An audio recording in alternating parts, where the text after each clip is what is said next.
Welcome to the Limitless Podcast. The Limitless Podcast is centered around exactly that, being limitless. Hunting, fishing, fitness, nutrition, adventure, disabilities. What may be covered during the Limitless Podcast will be, well, limitless. Stay tuned for this episode of the Limitless Podcast.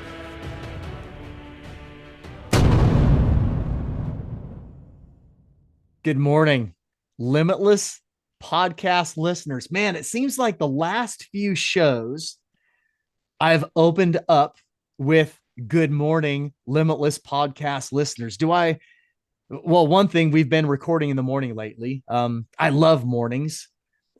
Maybe I need to start working on some fresh content so I don't have the same opener for you guys all the time. But the good thing is, despite the continued graciousness of our sponsors, I don't have the same guests on the show every day. And I think that's probably the most important part. And before I introduce this morning's guest, which I'm super pumped about, we're going to talk about our sponsors. First off, Hunting Day Coffee, which I'm enjoying right now. That's a benefit of recording in the morning, of having some Hunting Day. So Hunting Day Coffee, 10% off any order off their website. That's Be Limitless 10. We have Phelps game calls. They are confirmed for another season. Makes me so happy. Nice. 20% off one order. That's not one item, but you can use this code one time a year. It is Be Limitless 20 for 20% off your entire order at Phelps online. We have On Point Adventure Foods, freeze-dried backpacking food, incredible. They are huge supporters of the Limitless Podcast and the A3G initiative. Well, as is Phelps Game Calls and Hunting Day Coffee. Whole different topic. Don't let me get sidetracked on that. I'm pretty pumped about A3G, but we can talk about that another time. 10% off any order for On Point Adventure Foods. That's Be Limitless 10. Then we have Vortex Optics, 25% off any Vortex product at eurooptics.com. Vortex will not deal with you directly as a consumer. So they have partnered with EuroOptics. This code is VTXLMTLS25 for 25% off Vortex products at eurooptics.com. We have Wilderness Athlete, who I love and enjoy on a daily basis. They're great products. That's 20% off any order at Wilderness Athlete. That is on their products on their website, Be Limitless 20. And then we have the Love Sauce hot sauce. That is a small veteran-owned boutique hot sauce out of Maryland. 10% off any order of $12 or more. We have the Nandy Holsters. Man, I love this company. It is a veteran Leo-based American business out of the state of Utah. They make incredible Kydex holsters. They are very well known for their patented bino harness retention system that they can modify for pretty much any bino harness currently on the market. That is 10% off with them. That's Be Limitless 10 with the Nandy holsters. So as a reminder, currently, I do not, when I say I, meaning the Limitless Podcast, does not receive any kickbacks from those companies or your purchases if you use those codes. I have reached out to those companies because I use their products, I trust their products, and I have a personal relationship at each and every one of those companies. I love them. They are like family to me, and I sought them out and they agreed for your benefit. So use those codes for you.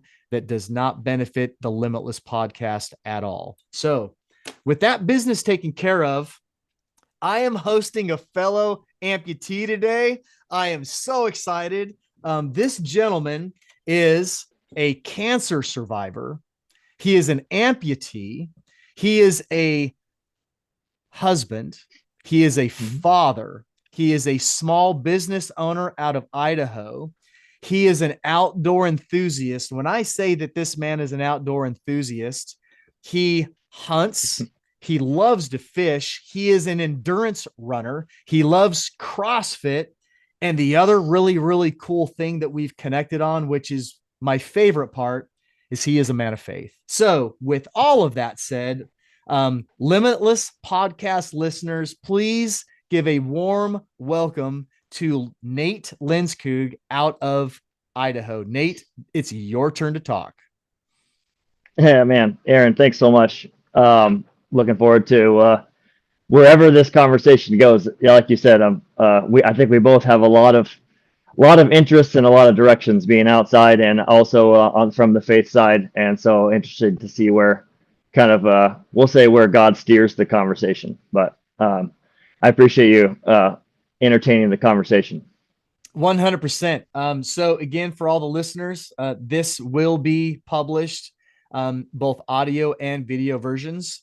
So the video will be on YouTube. Everything else will be on your major podcast platforms. Nate, this is a unique position for me to be in. I'm usually the one being asked to share my story about my leg. So today I get to sit and ask you to share your story about your Sure. leg. Yep. So on the amputation side, I'm a little less far down the river than you are. My story, my amputation story, begins in 2022. So that's just 3 years ago, just less than 3 years ago already. And time seemingly flies and goes extremely slowly during that process. In July of 22, after stopping running, having some pain in my right calf, noticing some swelling, thinking I just had an endurance, a running injury. If you run, over, if you're on 50K at a time regularly, little injuries, things that get tight pop up. And I was experiencing some pretty sharp pain just at impact every time I stride. So I thought, I have compartment syndrome, or I overdid something, so I'm just going to back it off a little bit. So I'd stopped running, still riding the bike, still lifting, but just kind of waited to see if it would clear up, tried running again. And basically, like a guy who is, in his at the time, late 30s, 39, early 40s, I thought, I'm just getting old and running it too hard. I need to back it off. And so kind of just ignored it. It'd get a little bit better and then get worse again. Finally, in July of 22, I started experiencing some pain that was not like anything I'd ever felt before. A nerve just below the knee on the outside there that attaches right at your kind of fibular head that goes down your foot. I felt like I was getting electrocuted by a car battery. It was very strong. I spent a sleepless night on a Saturday night and told my wife in the morning, I know this isn't something I normally say, but I think we need to go to the emergency room. This hurts a lot. I'm above a 7. I can't say full sentences. I slept 10 minutes last night. I had to sit up on my rowing machine sideways and just slide rock back and forth just to get blood flow going down my leg. And then I'd fall asleep for a second and it would start shooting again. And so something was really wrong and I knew it. Went in to the emergency room. They immediately do the 2 things they always check for. They did an x-ray and they looked for a blood clot to make sure you're not going to die in the next half an hour, so they can kind of check their liability boxes. I described how much pain I was in, and they basically said, well, we don't see anything. Sorry, you can go home. And they said basically make an appointment with an orthopedic surgeon or talk to somebody else. And so luckily I had already asked a friend to refer me to an orthopedic surgeon. And so made an appointment with them. And they said, well, we can get you in for a nerve study in 6 weeks. And I said, I slept for 10 minutes last night. I need to see somebody. And they kind of brushed it off. And my foot basically changed color and got real swollen. It was very obvious something was wrong. So I took a picture of both feet, sent it to them, and they said, oh, can you come in right now? I said, sure, yes, please. They said, we got to get you in for an MRI. So I did an MRI. Long story short, the next day they called me in between surgeries the following day and said, Nate, you have a tumor about the size of your fist in your calf, between your tib fib, and it's choking out that nerve, and something's really wrong. This is not an orthopedic issue. We're going to refer you to a tumor specialist. So that was the beginning of kind of, the walls crumbling a little bit as far as bad news, going from like, I have a little running injury to tumors, which gets pretty scary pretty fast. I think within a day or two, I had that first appointment with our local. There's, basically in Idaho here, there's one really tumor expert in the valley, and so I was lucky enough to get in with him, and he looked at it. By then, the bottom of my foot was numb. He, took a popsicle stick and went rip on the bottom of my foot, and he said, "Anything?" And I said, "Nope." He said, "You need to understand that amputation is on the table." And again, second block of the wall started crumbling a little bit. We've gone from tumor to you're not going to have a foot. And I thought, okay, pump the brakes.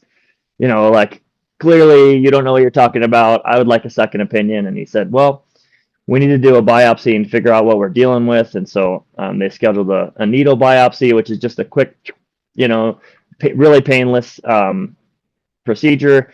They sent that off to a couple different pathology labs, and we waited a week and a half, no result. They were unable to determine what it was. They sent samples down to Huntsman Cancer Center in Utah and Brigham and Women's and on the East Coast, and no answer. So they said, well, let's go in and cut into the tumor, take a little sample out, and get a little more tissue and send that off, and maybe they'll give us a better result. Same exact story, sent off. They cut into it, and basically it was completely liquid inside.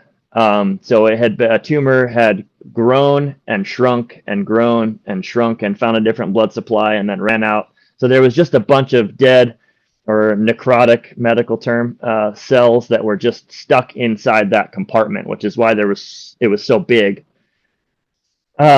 Same thing, no result. And again, met with the same doctor, and he said, the leg's still going to go. You still don't have feeling in your foot, but I understand if you want a second opinion. And I said, well, I don't even know if we're dealing with cancer or if it's just a benign tumor. What are we talking about? And he said, well, you tell me where you want to go and I'll send you a reference. So we're lucky to be really close to Huntsman Cancer Center here in Boise, or they're just south in Salt Lake there. And they're kind of the sarcoma or cancer specialists in the area. So I got an appointment with them. Drove down on the 4th of October. So now we've gone from July to October of like, what's going on? My leg hurts. I was finally able to get some relief when they did that second biopsy and kind of cut into it and drained it, which finding out later was a big no-no.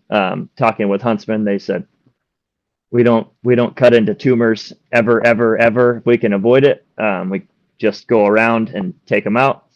After meeting with Huntsman, it was a 5.5 hour drive for a 20-minute meeting. They looked at the same MRI and said, legs got to go.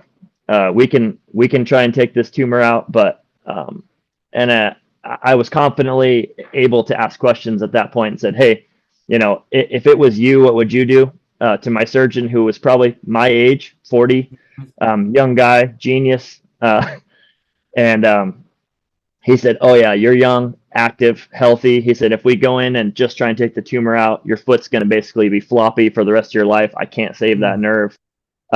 So, he said, if you want to run again and be active, hunt, fish, whatever, he said, I think we can control this. Luckily, they were able to kind of put their heads together and figure out a way to save my knee so I could still be a below knee amputee. Not that above knee is end of the world, but as you already know, if you spend any time with other amputees, it's way more than double, more mobile, more possibilities.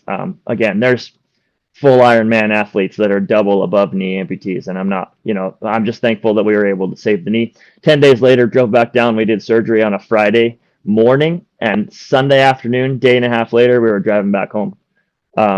From surgery, I was able to go through the little PT course and go up and down 3 stairs and back down. And I was doing laps around the whole surgery floor the morning after the surgery with my drains in. And the nurses were kind of like, man, this guy he's getting after it. And they didn't say you can go home in a day and a half. They just said, hey, we want to see you be mobile on your crutches, and it's, there's no disadvantage to you getting up and moving around and getting blood flow as soon as possible. Man, what a weird feeling to wake up to, to no leg. I'm sure you remember this, a part of your journey. I I I got into a special compartment in my brain over that 10-day period where it was like, hey, leg's gonna go, and it was really just kind of nostalgic. I mean, I've run 50Ks, marathons, half Ironman. My half marathon PR is a hour 27, so 6:30s fast. I feel like that's fast. I had just a lot of really good multiple day backpacking, hunting trips on the leg, and so the last time I hopped up in that bed before it was time to, say bye, I just kind of stared at my foot for a while, and my dad was in the room, and it was the first time I really got emotional, and I was just basically needed to say bye to my foot. Like, well, buddy, we had a good run. Like, you got a good solid 40 years out of the original hardware, and I appreciate all your service. I ran track and college and long jumped and sprinted, and man, we've run fast and barefoot on the beach and gotten a good life out of it. Kind of like saying bye to an old hunting dog, and I had no idea what, this whole world of amputees and people who are still active and killing it, and it doesn't become part of their identity. It just becomes another piece of hardware that you put on. You put on your boots just like anybody else. You just have to do it with your leg off and figure out some other stuff. But said bye to the leg, woke up kind of ready to go. I never really, again, I think God has blessed me without a rear view mirror. I don't, in life in general, I don't stare backwards a lot. There's only kind of one way I think we can go. And I love new challenges. And, I was kind of ready to hit it head on. So once we got home, it was, like you probably remember, phase one is just be not in pain after you're dealing with an amputation. It's lots of phantom pain, nerve pain, incredibly sensitive. All the nerves are trying to figure out what they're still connected to and what they're not. And so spent a lot of mornings sitting in the front porch in late fall here in Idaho. My brother flew down from Montana and just kind of hung out. And we spent a lot of great time on the front porch playing cribbage, drinking coffee, and just enjoying life. And yeah, speaking of coffee, throw the plug in. Yeah. The cribbage, Nate. Yeah. My dad taught me cribbage. I mean, I was raised on French onion chip dip and cribbage. Yeah. Man. Yeah. Let's go. We're gonna have to play some cribbage on our on the phone app for sure. We play this. Man, I did not know that there was a cribbage phone app. I'm all in, man. I want to play cribbage with you in person. Like we're going to share space together, man. But no, we're doing it. We'll get one of those elk antler cribbage boards and bust it out around the campfire. That'd be super fun. Cribbage is very competitive in my family. And when I go home, yeah, my dad plays, I play, my nephew plays, and my sister's boyfriend plays. And when I go home for anything, my dad bought a cribbage board, a 4-person cribbage board, and cross crib. Have you played cross crib? That's so fun. We get after it. It's so much, and it gets loud. It's so much. I didn't think we were gonna get to nerd out over cribbage. I thought of all the things we would talk about, and maybe didn't think cribbage was one of them. But that's fantastic. And we have some fierce house rules. There is no mercy in our house. No mercy. You get to steal points if someone doesn't count it. You get to keep them. Oh, it's way beyond that. If you don't do the cards correctly, you lose points. If you don't shuffle correctly, you lose points. If you misplace cards for the crib or in your hand or anything like that, you lose your entire crib. I mean, I'd have to learn the house rules. I don't know if I'm that cutthroat. There's no blood when we play cribbage around here, but oh yeah, there is 100% blood loss in our family. That's why I like playing in the app. It counts for me. It'll count all my points for me, and I usually got it right. But then it'll pop out like a 14. I'm like, why did I get those extra 2 points? Oh, I have a 4-card. Ruthless. Yeah, I'm ruthless with my nephew. My first goal is to get in his head, and then I just start just Just ripping his crush them. points. Yeah. Oh yeah, Skunk, yeah. skunk them every time. That's It's fantastic. great. Good All deal. right. So back to the leg. You're Back on to the the leg. Anyway, you're on the front recovering on the you're front on porch, recovering, and that takes a couple weeks of recovery time. I mean, it's just like any major injury or surgery, you're looking at 6 weeks, a month and a half to let a hamstring tear, a rolled ankle, a bruise, a cast, a broken bone. That's you're guaranteed that much time. As soon as I could get in with a prosthetist, they got me into a shrinker and started talking to me about what we'll do in the future once the stitches, and you got to wait till your incision is all healed up and all that stuff, which again, I was rushing and ready to roll. I had my first test socket, so October 14th was the amputation. I had my first test socket at Christmas. So wow. fast, really fast. And again, I had a tiny part of the incision where they kind of closed things up that was still a little bit open, but I had a bandage over it and I was ready to hit the ground running. It definitely hurt when I put on my socket, but I remember putting it on the test socket for the first time and clipping in and standing up, and they handed me some crutches to walk over to the parallel bars, and I kind of was like, I don't get to just walk, and they were like, no, easy. So I went over to the parallel bars, handed off the crutches. I'm putting all my weight on my good leg, and he just said, all right, well, put a little weight on that right leg, and not knowing any better, I just lifted my left foot up and stood on the prosthetic all the way, and he was like, ugh! I went, okay, that feels fine. He was like, well, normally people don't stand all the way on it right away. I was like, well, now what? He's like, well, what's it feel like? And I just, without even thinking about it, just walked to the end of the parallel bars without touching the handles and back. And he was like, well, I guess we don't have to teach you how to walk on it. So I adapted to the prosthetic pretty quick. I think it partially helped because my foot had already been numb for basically, a month and a half or two before walking on it, and that's really what it feels like when you're walking on a modern prosthetic. It feels like your foot is asleep, but you can trust it. You got all kinds of modern technology, carbon fiber, all kinds of stuff in there. And yeah, it hurt a little bit. It's a lot of like having a really tight ski boot on at first, or even still. And anyway, yeah, just moved right into the learning how to walk around on that. I'll fast forward really quick. Ended up getting an infection that there was a piece of muscle about the size of a meatball. We won't get too graphic. Under the incision where it hadn't quite closed up yet, and it wasn't getting blood flow, and it started really getting swollen and having a problem. So I went back in, and they ended up having to reopen the incision, carve out another chunk of muscle, which I was awake for. Blah. And we had to, I don't know if again, I don't want to get queasy. Hope everyone's, had their breakfast already, but they basically have to leave an incision open. And they ended up having to put a wound vac over it. They fill it with iodine and foam and put a vacuum on it, take some negative pressure, speeds up the recovery process. So then I went backwards, did another 12 weeks of recovery, letting that incision heal again all the way. Had to form a whole new socket because my limb was a completely different shape then. Mm-hmm.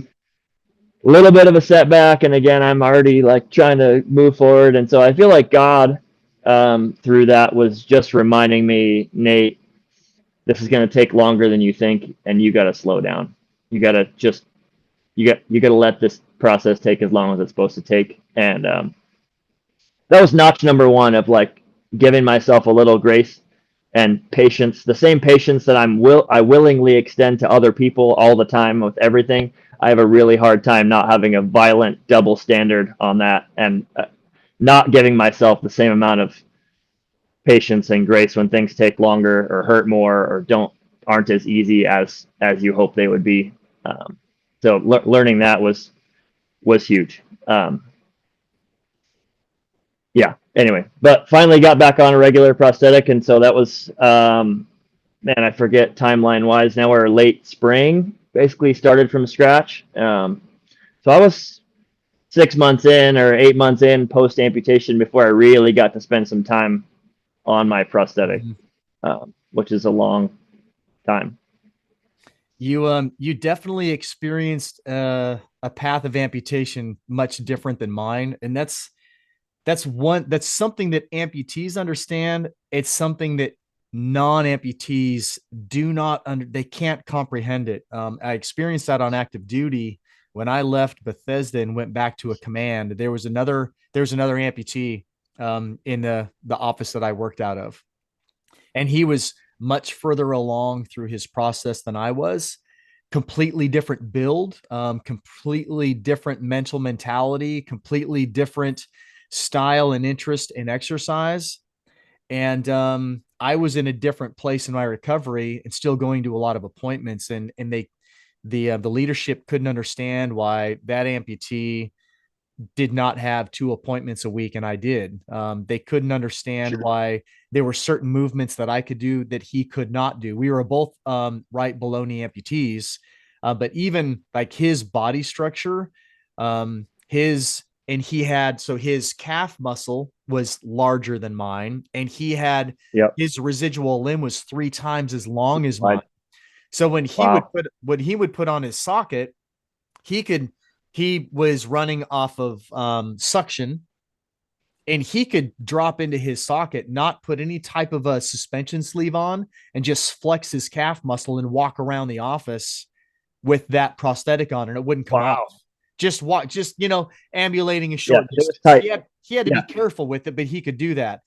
He My wasn't jumping on anything. Yeah. Yeah, my amputation, I was one surgery away from losing my knee. So my residual limb is extremely short. And they told me this, you have two options. We don't know if you'll ever run again because your residual limb is so short. We don't know if the Yeah. breakdown, the abuse, the pounding of it, Yeah. how much the physics and the pistoning that you're going to experience because that residual limb is so short. We don't know how this is going to work for you, but you get Yeah. to keep your knee, which is going to be a far greater benefit than if we focus on the running, which, as a above knee amputee, you can Okay. run Yeah. again, but it's going to take so many other activities off the table. And people don't understand those idiosyncrasies, right? With with Yeah. with my residual limb, I cannot put my socket on, flex what little bit of calf muscle I have left, and take a step. I'll come right out of And it, hold right? on. Yeah. So No way. people don't understand those differences and the things that you've shared. Like my amputation was instantaneous, and it Sure. was it was fierce and traumatic.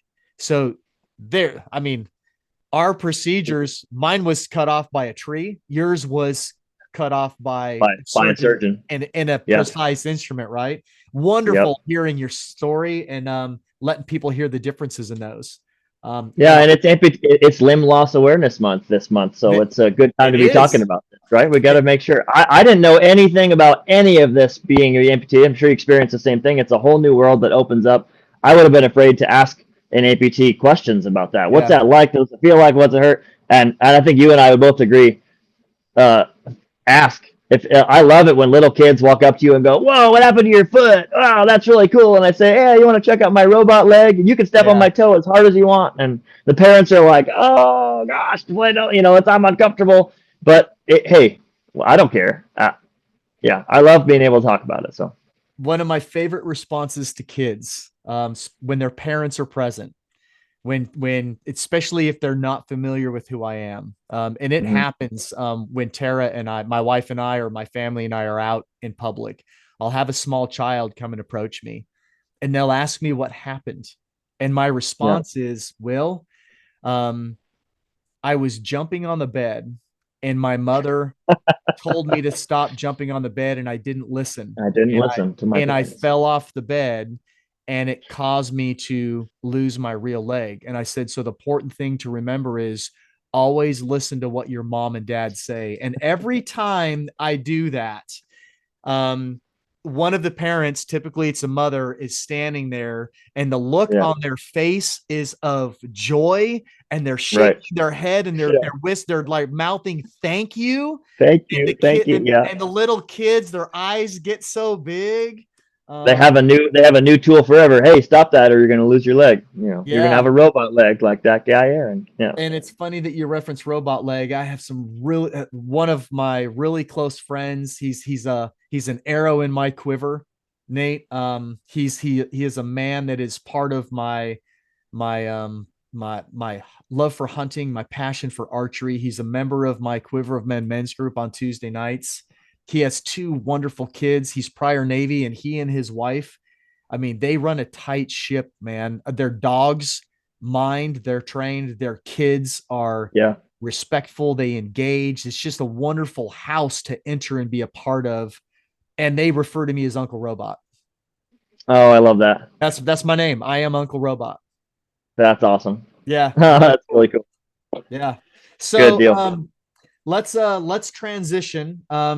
I'm Yeah, one of the things that I used to move forward from my amputation, rehabilitate and return to a full duty status in Navy Special Operations was functional fitness. And I know that you're a big CrossFit fan, and then that was one of the things that God put in your life to move you forward in your amputation. So I want you to talk about sure. your introduction to CrossFit. Um, Yeah. I think you referred that to, was it a bubble, a blob, a pearl, or something like that? I forget. Oh yeah. An amoeba. An Yeah. amoeba. Thank you. Yes. Yeah. Yep. So my experience with I'll say functional movement CrossFit is a bit one specific, obviously type of that's a I don't want to use the word cult, but you know what I'm talking about, all you Oh, CrossFitters out there. it 100% is. I mean, It's a cult for sure. not for But everybody, but it no, can I know. 100% can be. Yeah. But I think the heart of what I think the focus is how functional can I be in my movement, and it's not about vanity muscles and taking protein powder and testosterone to look a certain way. I want it to be. I think we all, like guys especially. I want to be stronger than I look, but I don't mind. I don't mind being able to go on vacation with my family in Florida and wear a swimsuit and feel okay about myself. So, um, the prosthetic group that I work with here in Boise is Coyote Prosthetics. They actually manufacture a bunch of parts for lots of other prosthetists, and they have an in-house The prosthetist coyote, office. the coyote lock. Yep, yeah, they make a pin lock that has a vacuum. They make, I mean, they make a ton. I'm still currently wearing a 3D printed socket. It's not even a definitive resin traditional carbon fiber. It is a carbon impregnated nylon 3D filament, and they literally did a 3D scan of my residual limb and push print, and they can print me a new socket in 45 minutes. It's incredible. Um, so shout out to Coyote Prosthetics; they're fantastic. So one of their prosthetists, his name is Jeremy. He comes from a functional movement background, but has a ton of experience. And as soon as there's, and you've probably found this too, there's kind of two different types of amputees, or I mean, there's more than that, but people who have lost their leg from maybe diabetes, or are maybe a little overweight, and there's people who have lost motorcycle accident, cancer, already really active. It's a lot tougher to get somebody who's maybe not in shape, and not used to being active, to not feel sorry for themselves or spend a bunch of time in a wheelchair. They don't really gravitate right away to just like, let's get after it. And so as soon as they noticed that Nate was like, hey, I don't mean to refer to myself in the third person, but they were like, man, I see what you want to do. They started helping me figure out what are some things we can do. And he said, hey, would you be willing to help us put together a program, basically, and we could use you as a guinea pig with some of our new technology, and have you do some of these functional movements starting from zero body weight, sitting in a chair with your prosthetic limb off, stand up, just from a seated position with your one leg, with your hand on a PVC pipe. And now can you do it without that? And just getting up off the ground, all the basics that then turn into a Turkish get up with a 35-pound kettlebell on both sides. And so we met every Tuesday over the last year, really, and did a bunch of functional movement stuff.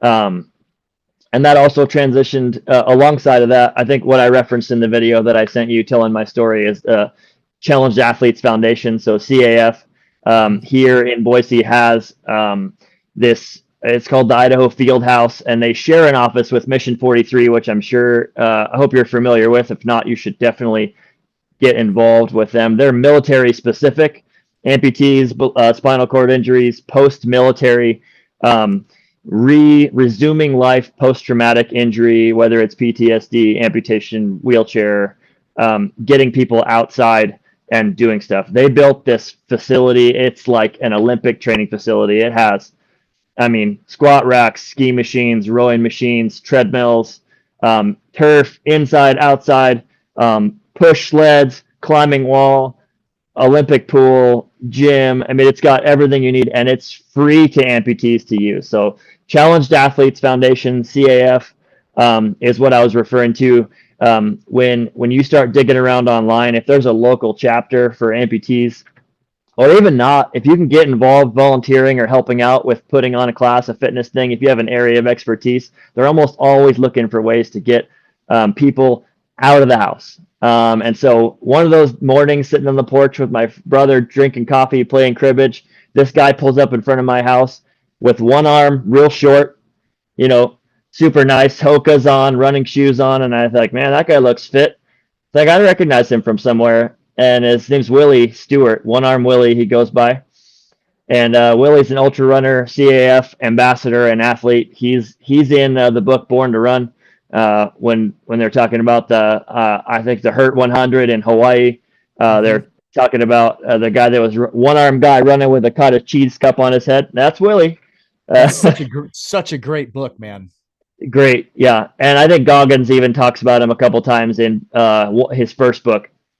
Anyway, Willie basically said, "Hey, I'm part of CAF. I'm here to represent, what they're doing. And what do you need? What do you want? What ultra do you want to sign up for? When are we going to get you training? You want to do Leadville with me next year?" And I was less like, that's leaps and bounds ahead of, where I was mentally. I was just in recovery mode, and he's thinking, when are we going to get you training? And I quickly realized that there is a whole group of people in this Challenge Athletes Foundation and Mission 43 in our valley that are out enjoying the outdoors. They're bow hunting, they're fly fishing, they're hunting, they're running, they're doing Ironmans, they're doing triathlons. And when you meet a group of those people, talk about being in a room of like-minded folks who you don't even have to have an empathy conversation where you just see each other and you go, oh, we can skip that part. What are we training today? And you show up at 6 a.m. and go move heavy weights around the gym with people who have one arm, one leg, two legs, or have a spinal cord injury, or wearing AFOs, or support things for their legs, braces, whatever.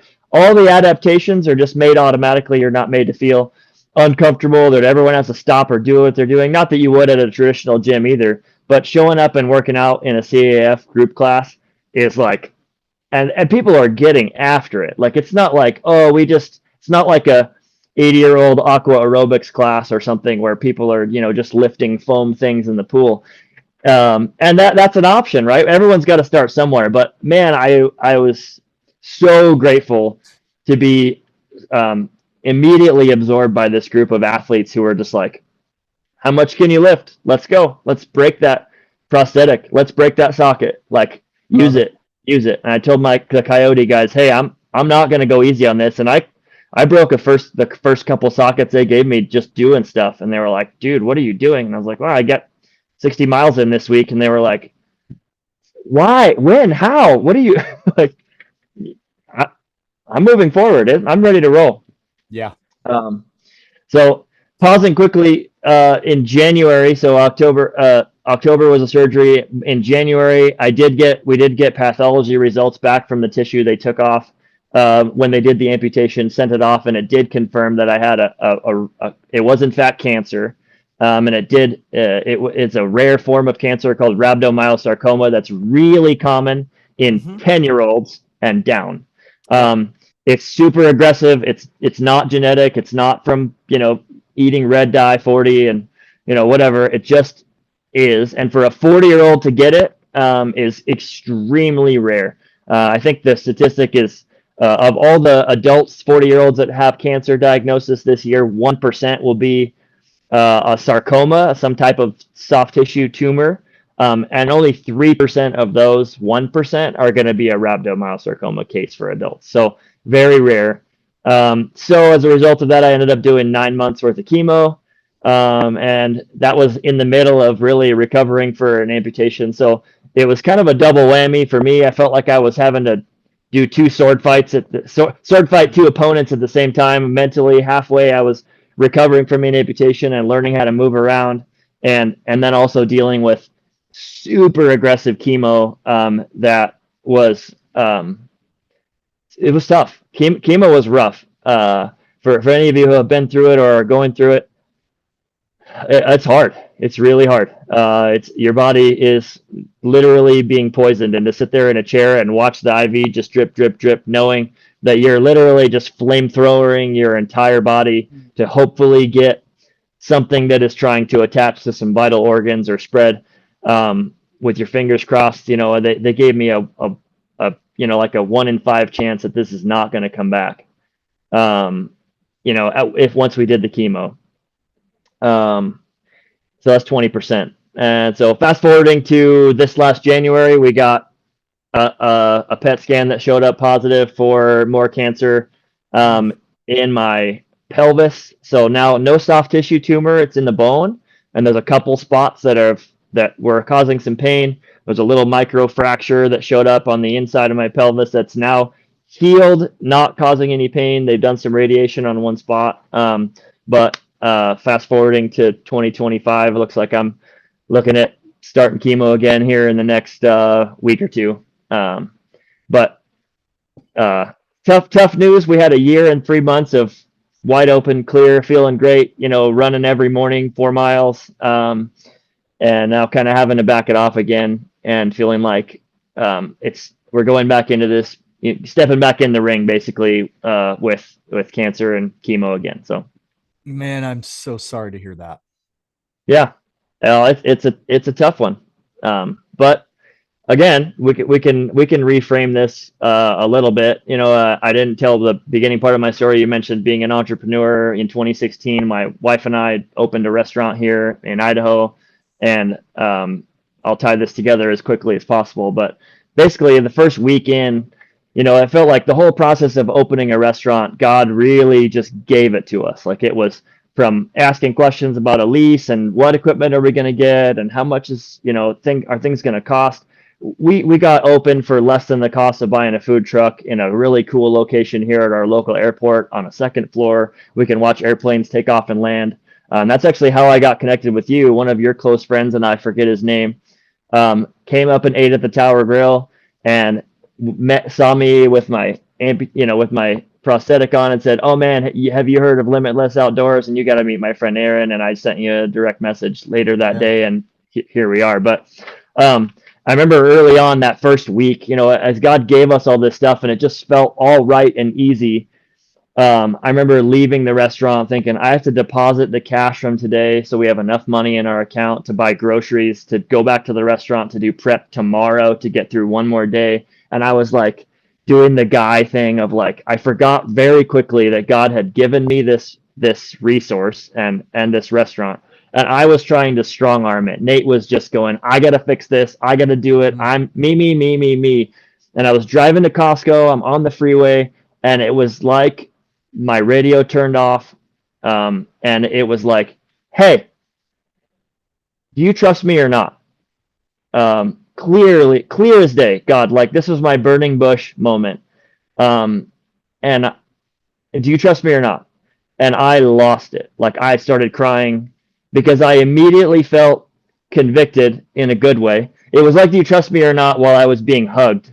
Mm-hmm. Like, you need to stop struggling so hard. I gave you this. Do you trust me or not? And I out loud in my car by myself said, I'm so sorry. We will never have to have this conversation again. And I laughed, cried, got to Costco, got my groceries, and I can tell you that that is one of my Old Testament pillar in the wilderness moments where I revisit that conversation with God that was super clear. I go back to that moment, and every time there's been a bad scan, a PET scan, something that hurts, it's, do you trust me or not? And man, some of us are more hard-headed than others, and I hope that some of you listening, God has been asking you this question over and over and over and over again.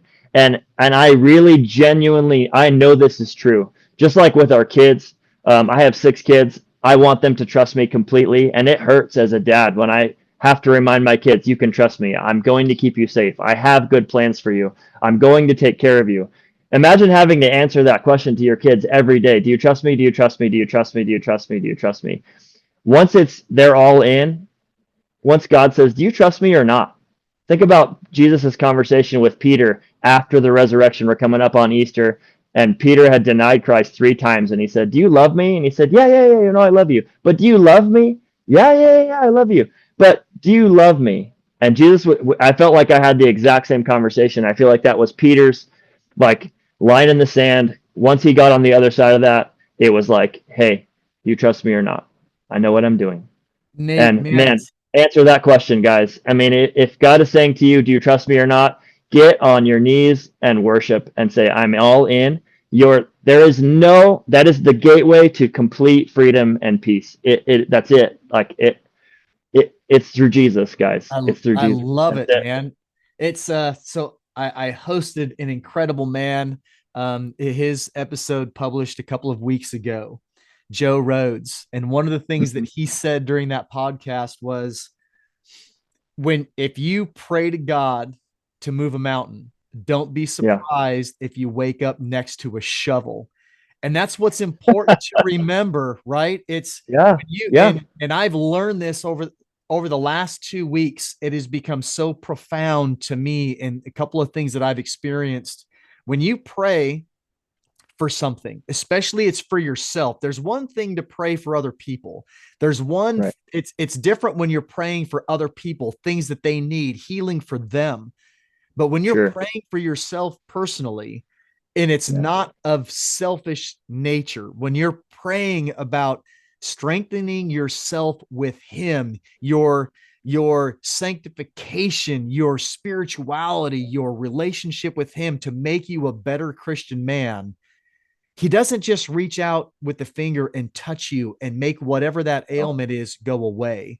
He is Mm-hmm. most likely going to challenge you.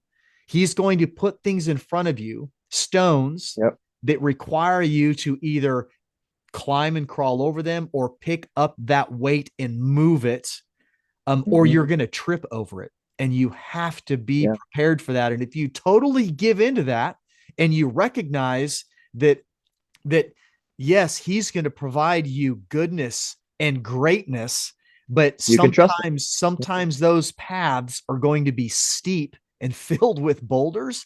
But when you get on Yeah. the other side, the joy is It, unfathomable. I can even spell even that, in the by the midst of way. it, I can spell that word, by the unfathomable. way. I Yes. believe you. That's a big word. That's a big word for Friday. Yeah. Yeah. Um, and to connect that to CrossFit, then I would say that one of the big mental psychological benefits of doing hard things, doing those max out efforts where you feel like there's a 50-50 chance I'm barfing in a trash can halfway through this workout if I Yeah. push myself as hard as I know that I can. Intentionally going through hard workouts like that puts your brain in a completely different place. And I would say that was one of the big arrows in the quiver from ultra running before losing a limb.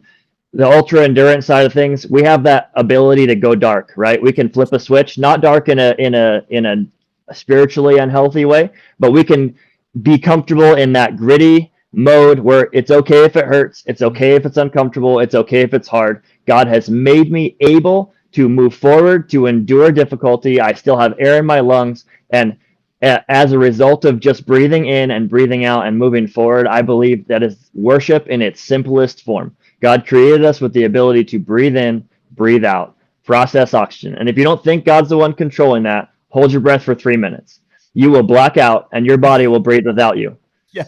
No problem. It's not you. You're not doing it, right? You can trust him. I'm not saying pass out on purpose. I'm just saying you're not in control of how many heartbeats you get, right? Yeah. So we're here to do the tough stuff. And when we put ourselves in a CrossFit environment or lifting heavy weights with a group environment, and we're encouraging each other to find those brick walls, those moments where we go, I don't think I can do this. And you have a brother that comes up behind you and spots you, helps you that little extra nudge. You better believe that's the first guy that's going to walk in the room after your next surgery. Hey man, I'm here for you for the hard stuff, because we've already done the hard stuff, right? You're forging these relationships with people that it's not about fitness. It's like in ultra running, we say ultra endurance athlete endeavors are 90% mental and the other 10% is in your head. It's all here.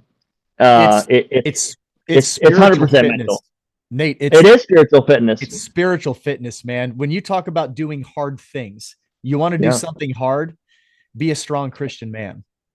Absolutely. We don't want to misrepresent what it means to be a disciple of Christ. Jesus was very clear about this, right? Even thinking about the prayer that for us, looking at a cancer diagnosis that's fresh, I'm echoing Jesus's prayer in the garden. I'm not saying I'm Jesus, but when Jesus is before he's arrested, praying, and he's sweating blood in agony, saying, God, if this cup can pass from me, but let your will be done. I want what you want. And Jesus, I don't believe that Jesus for a moment didn't know exactly what he was doing. I believe that prayer is recorded in scripture in all the gospels for our benefit, because when we encounter something that we don't know what to say, this is really hard, I don't know what to do, it's not Jesus having doubt about his purpose and his plan. It's him reminding us that when we are sweating blood, we kneel before the Father and say, let your will be done. I trust you completely. I'm taking my hands off it. I'm just clay. Make me what you want. That's it. Yeah. That's it. Yeah. Do hard lift. You want to lift heavy things. You want to do hard things. Get on your knees. The easy part is being saved. Then it becomes time to do hard things. Yeah, and being a good dad, being a good husband. I mean, we should be. I mean, God may God ring us out for our families as we are given the responsibility of serving and loving on them. Yes, it takes more time and more effort, and it's harder to have my kids help work on the car, or even taking kids out hunting or fishing, and I'm tying knots and they're getting snagged in trees or breaking stuff up. What good? Like, isn't that the way that God parents us, with all the patience in the world, letting us make mistakes, letting us cast a $20 lure up in the trees and losing it, whatever, who cares? Like, do the stuff. Like, we're supposed to do the frustrating things, and God again reflects himself. If we do it right and the fruit of the Spirit comes out of us, it should look and feel what it feels like to be loved by a God who loves us with no questions asked. Yeah. So speaking of hunting and fishing, let's talk about that. Let's do that. What do you, it's you have a free weekend. Do you hunt or do you fish? What would you choose first? My heart is so in fishing. I'm probably going fishing first. I'm probably going bass fishing first. Okay. All right. So let's talk about bass fishing. Okay. Man, well, 2 days ago, my youngest and my father, we went out on the boat. We caught 50 plus smallmouth here in a day on Brownlee Reservoir, of dammed up section of the Snake River, and it was just, I don't think we went 10 minutes without catching a fish. Being in a spot on the water in a boat or not, without cell service, and just having that singular focus of just trying to get a bite, hooking them and reeling them in. I don't care if you're keeping them or letting them all go. There's something about, it's just like hunting from a standpoint of, like, we're waiting for that bugle, we're waiting for that turkey to call back, we're waiting for to hear something and be able to call it in. Same thing, we cast out, we're just really in tune with what's going on. It just gives you that hyper focus of kind of really, again, being specific about what you're doing. I love that. I love fishing. Nate, something I've shared this on previous podcasts. It's something that my dad shared with me. My dad is an avid outdoorsman, loves to hunt and fish. His favorite experience in the outdoor world is when he sets the hook on a fish. Oh yeah. And he's like, son, out of all the things that we do in the outdoor world in hunting and fishing, when you set the hook on a fish, you are truly connected to that Yeah. creation of God, truly Yeah. connected. Now, when we talk about elk hunting or turkey hunting, it happens a little bit in the whitetail woods with grunting or rattling, but Yeah. not at the same intensity. You know, when you send a call to a turkey and it gobbles in return, and you're communicating, and you know that Tom's coming in, or when you're bugling and calling to an elk and it responds, and you know that that bull is coming in, there's a connection, right? And Yep. you're verbally connected to that animal. But when you Yep. set the hook on a fish, you're you're Literally physically connected. Yeah. connected to that creation of God. And there's Yep. nothing else like it in the outdoor world, right? Nope. That's my dad's favorite thing. So when he sets the Yep. hook and he is now physically connected to that fish until he gets it to the bank. All Yep. right, so continue on. Over, you said over 50 bass. Yeah, over 50 smallmouth. I caught one that was almost 4.5 pounds, 4 pounds, 5 ounces. That's a big smallmouth around here. I mean, they grow them bigger. There's another reservoir just north of us where there was a nine plus, almost 10 pounder caught last year, which is a world class smallmouth anywhere. I haven't caught one that big yet, but man, setting the hook on a 3 pound smallmouth compared to a largemouth, they fight pound for pound twice as hard. And I love fishing for largemouth here too. Um, Trout fishing is another one I'm a huge fan of. I went down the rabbit hole and tied flies. I did that a bunch while I was doing chemo. I wasn't feeling up for strapping on waders and getting out on the river, so I spent a lot of time, feeling a little crappy. Sit here at my desk, put my vise up, and just bust out a bunch of flies. And that's a whole different level of satisfaction when you set the hook on a trout on a fly that you tied yourself. I made a fake bug out of feathers and got a 20-inch brown trout to eat it. That's super satisfying. It's It such a is. fun experience, and so We do the um, same thing with spinners. We make our own spinners for fishing for steelhead and salmon on the yep, tributaries of the Columbia. And it's yep, the same thing when you take all of those individual pieces and you combine them by hand to make a spinner, and then you go sure, out to a tributary and you find a piece of water that is, you're looking for a spinner drift, and then yep. you cast and drift that spinner and you That work it. one specific spot. Yep. Yeah, and you hook and connect with that fish with that lure that you handmade. It's nothing else like it, man. Nope, pretty special. Yeah, Yeah, and it's something about I think making your own stuff that you're giving the fish something to look at that's not identical to a spinner off the shelf at Sportsman's Warehouse or Shields or wherever, or a fly that's not in every single fly box at every fly shop. It might have a little bit of a different tweak or a slightly different size, or maybe it's a little more finessey or whatever. It gives you, it feels like at least mentally you have a little bit of an edge fishing something yeah. that's a little unique, and It's you can be stuff you can be proud of, right? I made that. Yeah, that's one of So, the reasons why I bought a bow press and a yeah, draw you board work and on your stuff. everything that I needed to work on my own compound bows. I've made my own arrows for years. Yep, I me started too. out making traditional arrows first, and then Yep, transferred into making arrows for my compound bows, and it's the same thing. Now I don't take my bow and drop it off with somebody. I call it the Cole Trickle syndrome. If you've ever watched the movie Days of Thunder. Cole sure. Trickle, he's like, hey man, I know how to drive the car. Like, I don't know anything about the tires. I just drive this thing, right?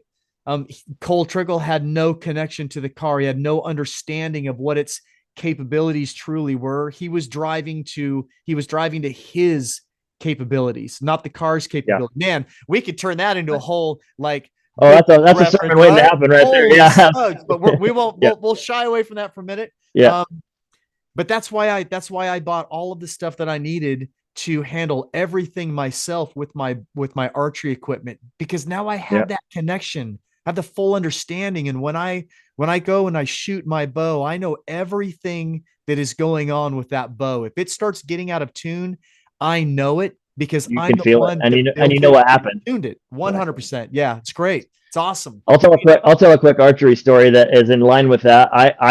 Shooting recurves when I moved here to Idaho. I my none of my kids were old enough to go out and hunt yet. I was going to do an overnight hunt here, and so I had my recurve, my arrows. I had made a self bow. That's not what I was hunting with, but I had made a bow. Knew how to carve a nock. Tiller it, bend the string.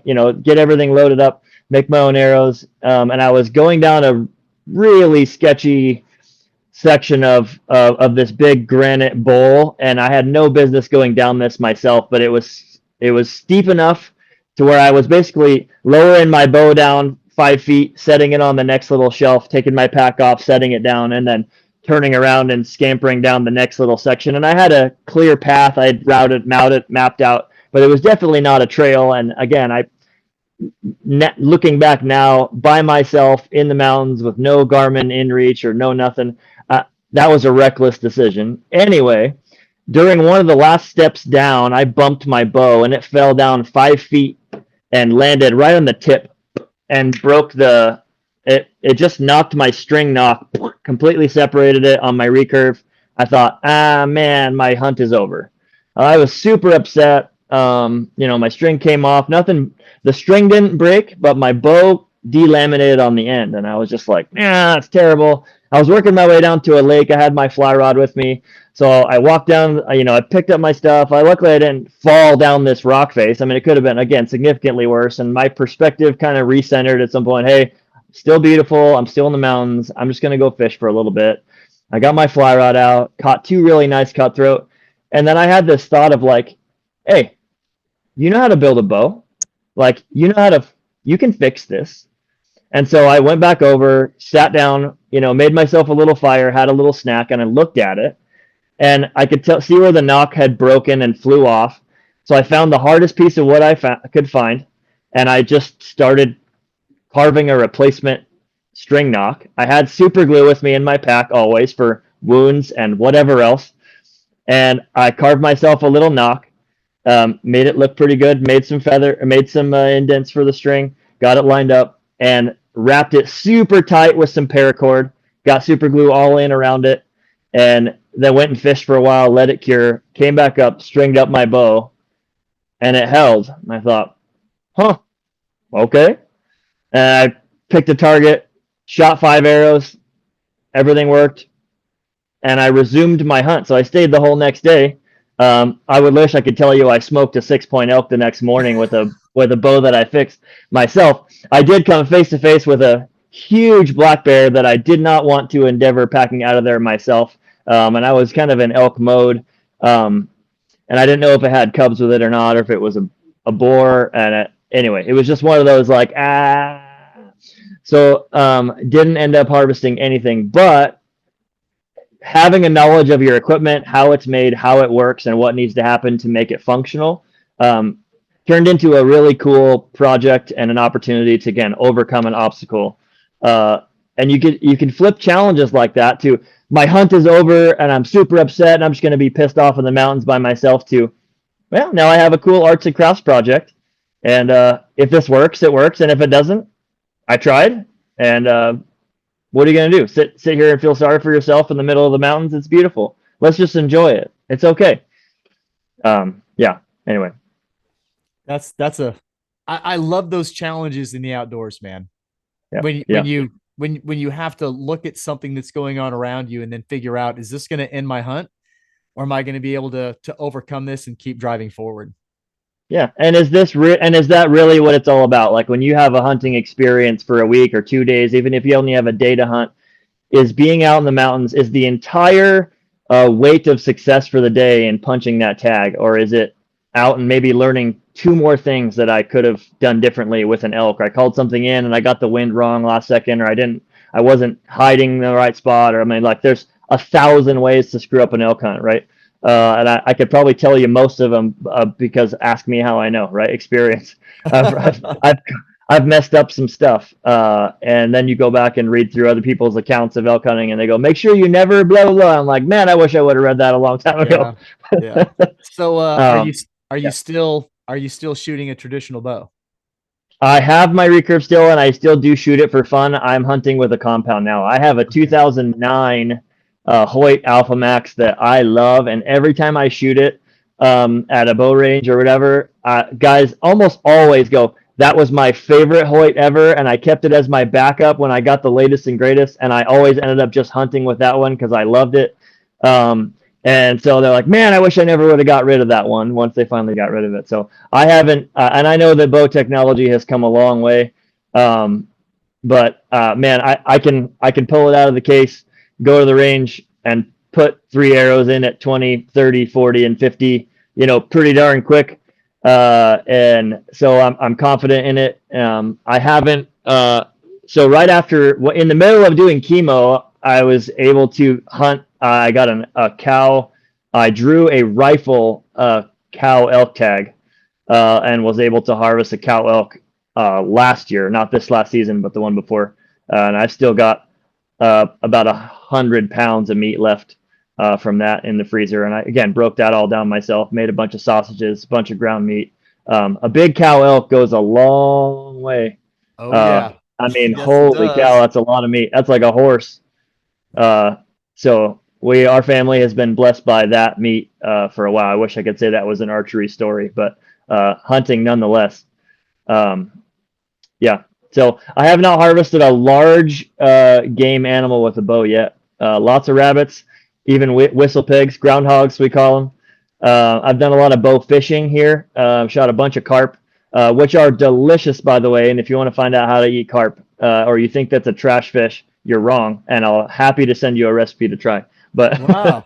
Yeah, please uh, do. Please carp do. carp are delicious. I'm Interesting. not saying I actively hunt them all the time, but I really bow fishing. It feels really weird to me to go out in nature and just kill stuff. I understand depredation hunts, or maybe there's coyotes that are eating baby deer or elk or wolves or whatever it is that you're pursuing, but just shooting fish over and over again and just letting them die just didn't ever sit right with me. And I'm not making judgment on anyone either way, but to waste perfectly good meat because you don't want to fillet it or it has a bad reputation, I think is the wrong attitude to have towards creation. And so, yeah, We always used it for garden fertilizer. My dad would dig holes and sure. At plant. least use it. At least use Yeah. it for He would something.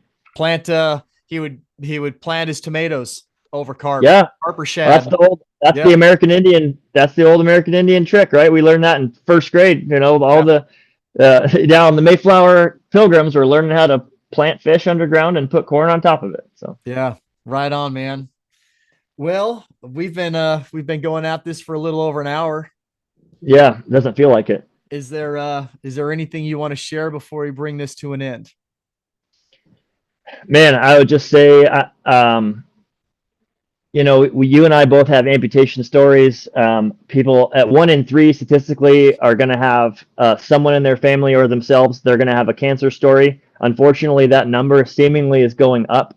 And I feel like if we don't focus on that, do you trust me or not conversation, that as God's creation, we are clay and he is the potter and he can do with us whatever he wants. If we don't continue to tell that story where we are pointing people back to Jesus constantly, this thing that seemingly is completely destructive gets wasted. And it doesn't have to be this um, becomes our identity. We don't put on this cloak of I'm a cancer patient, I'm a cancer survivor, I'm an amputee, I'm disabled. Our identity is in Christ, and nothing changes that. We stand blameless before God, confidently with our chin up. And he says, why can you be here? And we say, because the righteousness of Christ is credited to my account, and that's my identity. It's not because I'm an amputee, I'm disabled, I'm good enough, I prayed the right prayer at camp when I was a kid. It was, I have been redeemed by the King of the universe.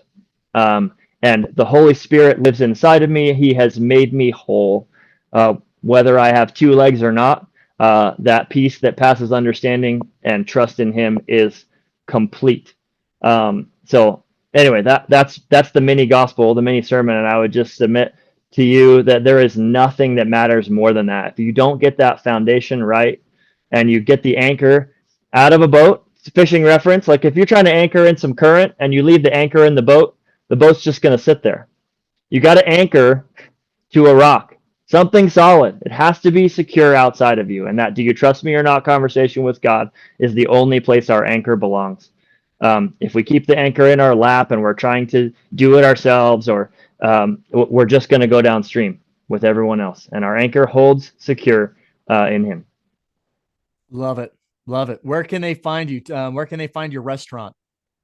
So our restaurant's located here in Nampa, Idaho, just off of Highway 84. A lot of people pass through here, traveling to and from different places. So if you find yourself in the Boise, Nampa area, the Tower Grill is located at the Nampa Municipal Airport, just upstairs. You can go to thetowergrill.com or at the Tower Grill on social media, Instagram, Facebook. My own Instagram and Facebook is all connected at Nate Lindskoog. And I just post pictures of hanging out with my 6 kids. We have twins twice. Ages, I should have said this at the beginning, but 19 to 12. And we've got some of them playing baseball with our local Fellowship of Christian Athletes club teams. We've got they all work in the restaurant. We homeschool, and so we have adventures as family. We can take a Tuesday off and do a biology class outside in the mountains or somewhere. And I think they're getting just as good of an experience, if not infinitely better, than being locked in a classroom for 8 hours a day. And I know that doesn't fit for everyone, but I'm always going to advocate for teaching your kids in the home first, even if they're in public school. Being involved in your kids' education is the difference between a really great education and kids that are going to babysitting every day while we go to work. I was really convicted of that early on. Yeah. Anyway, sorry. Excellent. All right. Well, thank you for taking time to be on the Limitless podcast. I have thoroughly enjoyed this recording with you. I will close this out by saying, and I rarely ever do this, but please give us a review. Give me a review. The Limitless podcast, please. Like this, share this, follow us. And I'm going to add to how I typically close an episode just based off of what we've shared today. Put God first, do hard things, be limitless, and be faithful. Thanks, Nate. Amen.